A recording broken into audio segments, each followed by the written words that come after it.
Today we will be continuing our never-ending investigation into the supernatural of the United States of America. Welcome back to Journey Through the Awesome.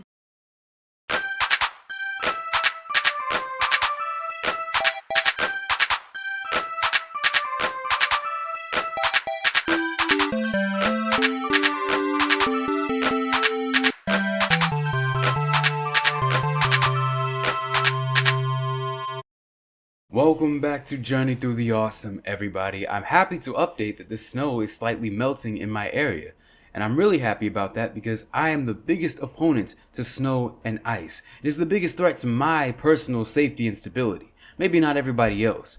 But while everyone is feeling comfortable out there making snow angels and snow people, I'm going to be staying my butt inside, eating food, watching anime, and once again reporting on the supernatural creatures that lurk in the U.S. Because apparently it's the only way that I'm going to find my way through whatever that map was. I can't even find it anymore. I must have misplaced it. The first creature we have on our list is New Jersey's golden hair girl. No, this was not a famous supermodel that became popular in the state of New Jersey. This is a supernatural creature that is said to resemble a golden or blonde-haired girl who roams the state of New Jersey, the same state that the Jersey Devil coincidentally is known in. The Jersey Devil is actually one of the most popular and iconic cryptids from the United States in general, and not just in New Jersey. But instead of picking the most popular one that maybe everybody knows, I wanted to pick a lesser known cryptid. And so I came up with this girl, who is a ghost, according to a book by Nick Maloney, Beyond Area 51, Beyond the Area of Aliens and Extraterrestrial Life. The golden-haired girl is a ghost said to stare out into the sea, dressed in white, mourning the loss of her lover. The Jersey Devil is sometimes said to sit alongside her, accompanying her on her vigil. Another legend says the Jersey Devil had a son, strangely human, who fell in love with a rich girl. However, her family did not agree with this. Family disagreements. They took her away and she killed herself upon reaching the destination. That's not great. Heartbroken, he became the next generation. Star Trek. Now her ghost follows him. That's alright. So, the ghost doesn't target us, the general public. We are not in danger. This son, who is the son of a devil, is in danger. That sounds perfect. That sounds great. That means nobody is going to be harmed in the quest that this girl is making to get with the son of the devil of New Jersey. That's perfectly fine. I think this is a pretty good story. It's obviously very story driven compared to a lot of cryptids, which are just some guy drove down the Some guy drove down the street. Kwame's terrible English is catching up with him. Some guy drove down the streets and saw a ghost, and it was just some sheets floating in the air.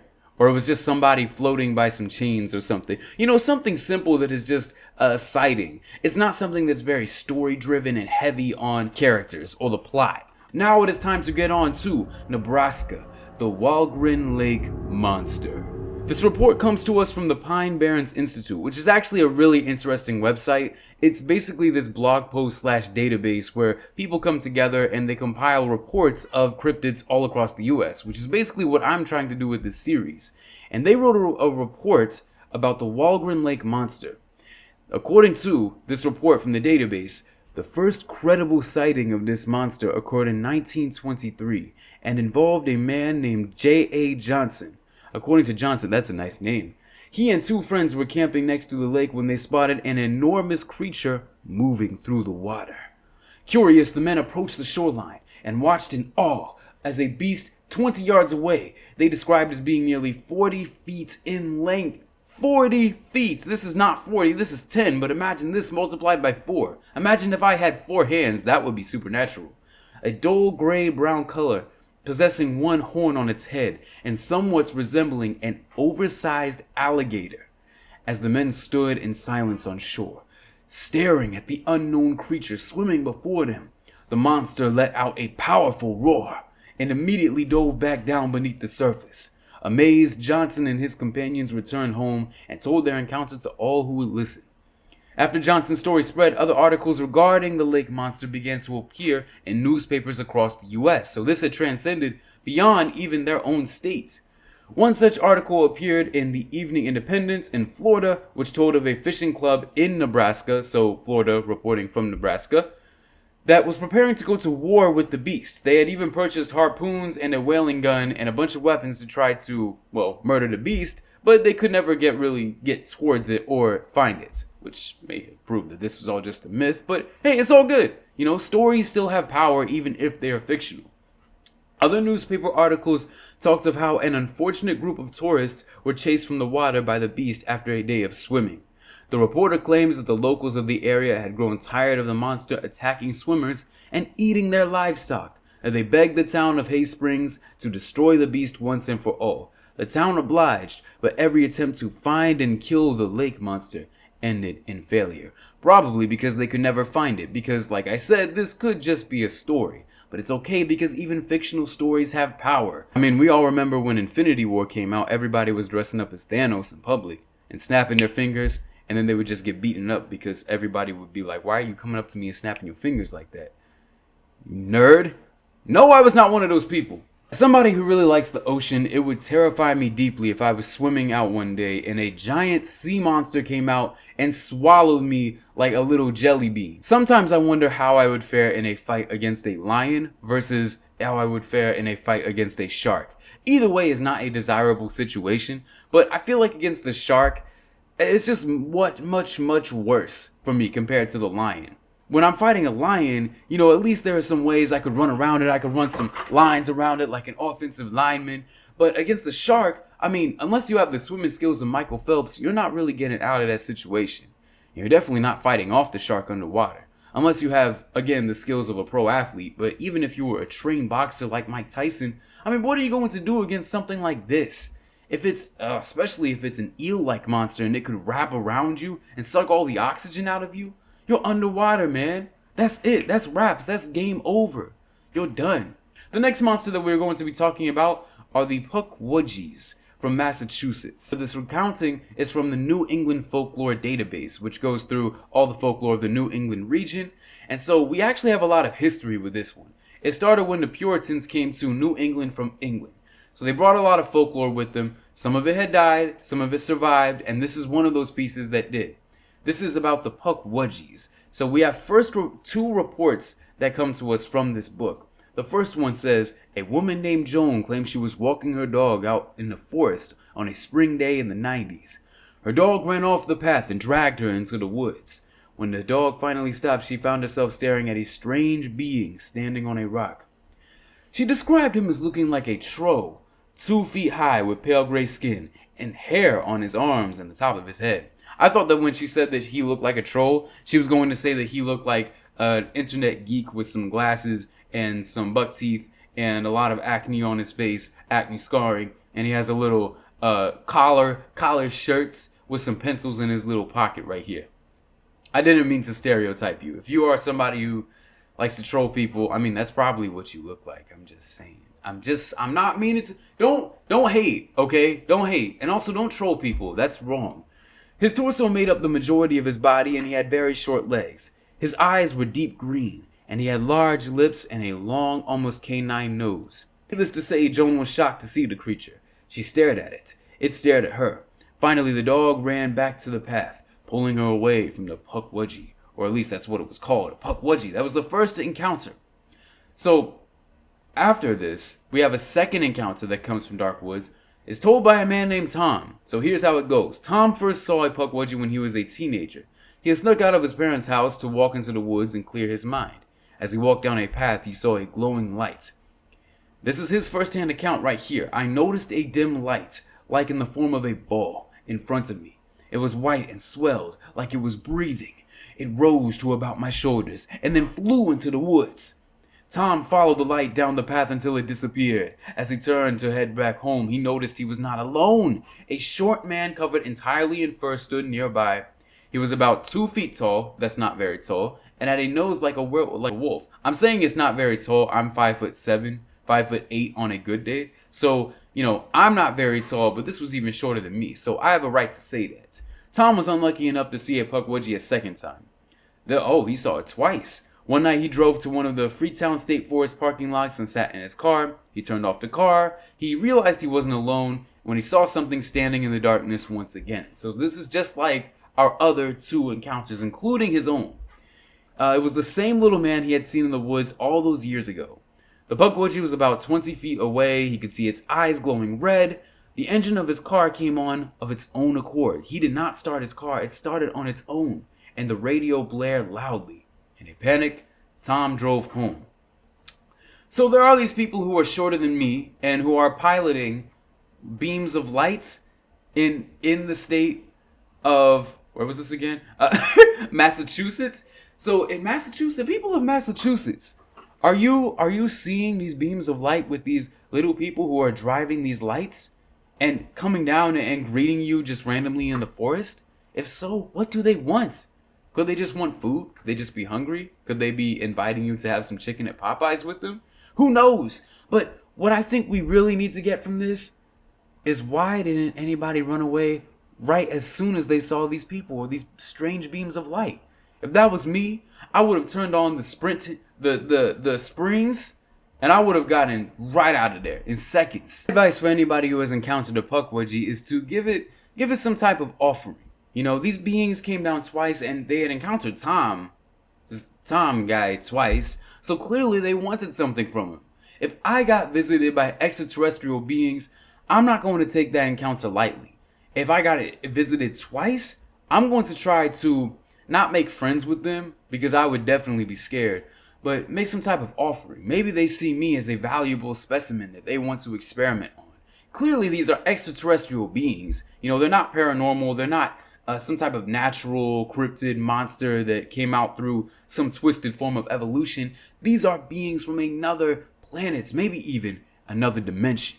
So if I encountered these beings, not if they encountered me, well, technically it's like a two-way situation, whatever.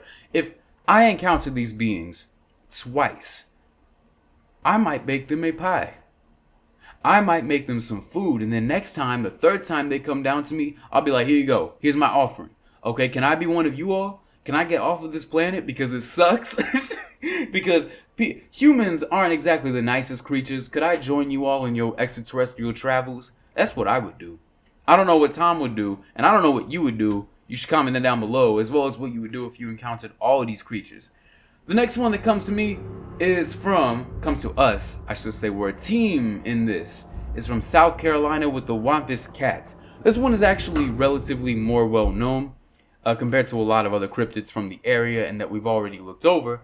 Eyewitnesses. This is according to how stuff works. I know it's not most reliable, but it was hard for me to find a lot of organic, natural, first-person information. Eyewitnesses describe the Wampus cat as a large and fearsome creature with a bobcat's face, often portrayed as a cross between a cat and a human, so it's like Bigfoot if he was more feline. With sharp, elongated, also Bigfoot may be a woman, with sharp, elongated claws and fangs. Most distinctive feature is its glowing yellow eyes that supposedly pierce through the darkness of the night as it roams the Appalachian Mountains. Eyewitnesses have reported seeing a creature with a muscular feline body covered in fur, with a long tail that aids in its balance and agility. Some accounts assert that it has 6 legs and it's more of a half cat, half dog hybrid. So this is a giant cat that has multiple limbs and a long tail and also is half man. Supposedly. Maybe.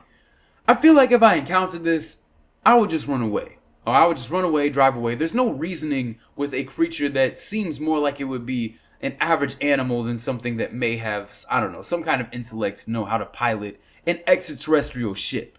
You know, so when it comes down to the supernatural monsters that are kind of like the Hollywood-esque aliens who come down in UFOs and they can communicate with humans, those seem like a semi-intelligent species. Whereas something like this and a Sasquatch and a Yeti and all these monsters that come from different parts of the world that seem like I said, some form of evolution gone wrong, there is no reasoning with that. That is just going to tear you apart like a Pop-Tart after you put it in the toaster. You know how you tear apart a Pop-Tart and it has that gooey, melty center that makes it just 10 times more delicious? That is what the monster will do to you, and he doesn't even have to put you in a toaster. And that's what this cat will do to you as well. Now, I'm scared of cats. I'm allergic to cats. But this is taking it to a whole nother level. Because I'm scared of humans too. And sometimes I am allergic to humans. Sometimes I like to be alone. And whenever I go out and I encounter somebody, especially if it's a human that's smoking something, oh, I hate smokers. I hate smokers so much. If you're a smoker, good for you. But smokers, don't smoke, kids. The Heber Springs water panther, another cat creature. This is a creature described as a cross between a Sasquatch and a puma, like the last one, that is rumored to haunt the waters of Greer's Ferry Lake in Heber Springs, Cletburn County. The myths of the water panther begins with several tribes, and the legend may have been brought to Arkansas with the Shawnees specifically. In the 2000 book Ozark Tales of Ghosts, Spirits, Hauntings, and Monsters, the author W.C. Jameson claims that the first indigenous residents and later Euro-American hunters and trappers told of a beast living in a limestone cave and haunted the Little Red River bottomlands, picking apart people and animals and emitting a scream that was a cross between the cry of a panther and the scream of Satan himself. So this one is pretty similar to the Wampus Cat. However, it's more of a Sasquatch mixed with a panther and less of a man mixed with a cat. So still another cross cat cross hybrid. In this case though, it's much more terrifying because we don't even know what a Sasquatch looks like.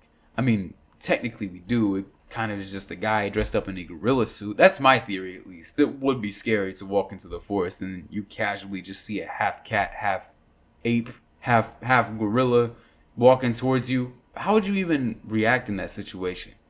You couldn't entice it with cat food because it's half gorilla. Unless it would also eat cat food. I know some humans who eat cat food. Maybe it would.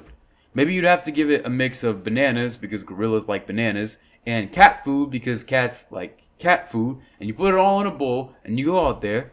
You could have a new pet for life. Every time you go to the dog park, you bring your half gorilla, half cat, and then everybody just brings their normal dogs. They'll be so horrified that they will call the police and you will wind up in prison. For what? Owning a supernatural cryptid? Yes. And what is the time you get on that sentence? I don't know, because it's never happened before.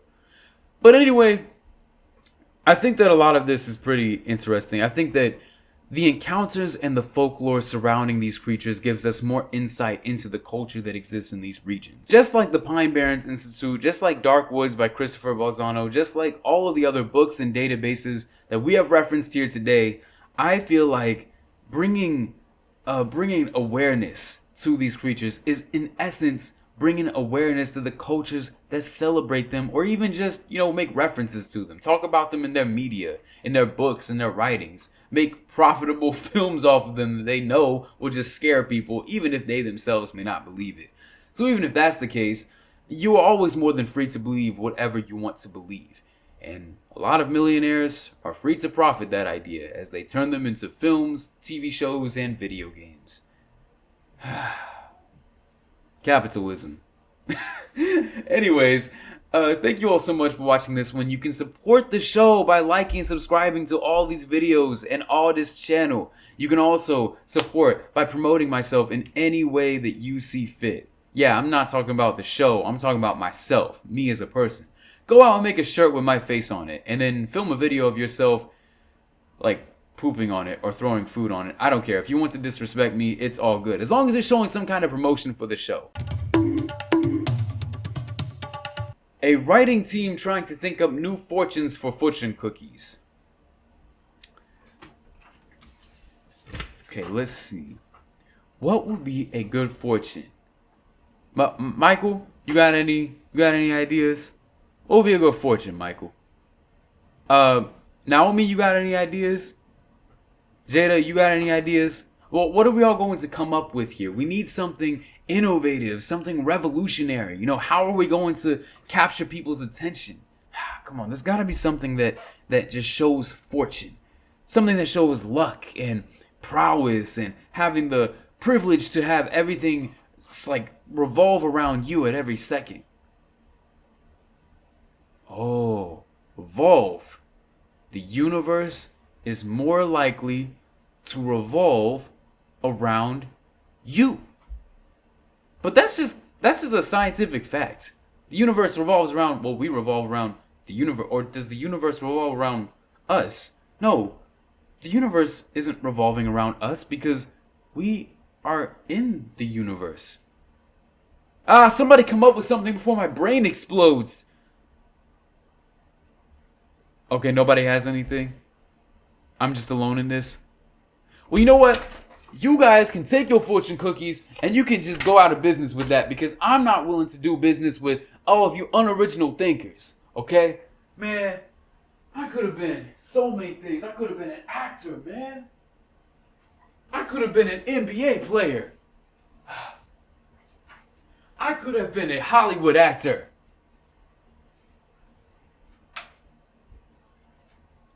I could have been in a relationship.